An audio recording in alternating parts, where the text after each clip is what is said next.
Nagtataka nga ako, parang yung mga iba na naging kandidato, nag-deliver lang yata ng suka, nabigyan na ng certificate of candidacy. Alam mo ninyo, ang suka ang kalaban ng tanso.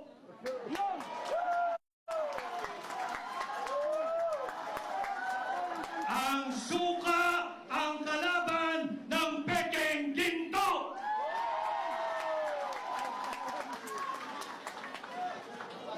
Hindi man po ako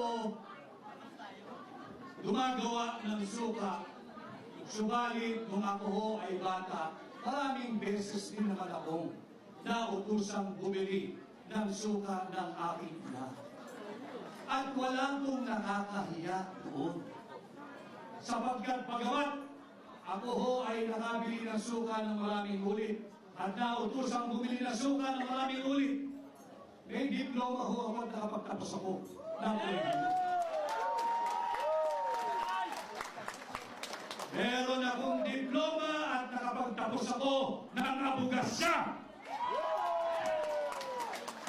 At higit sa lahat, meron akong certificate na nagpapatunay na ako ay isang ganap na abogado. Kaya ako ay natutuwa kung ito man ang Team Suka. Isa po akong proud member ng Team Suka.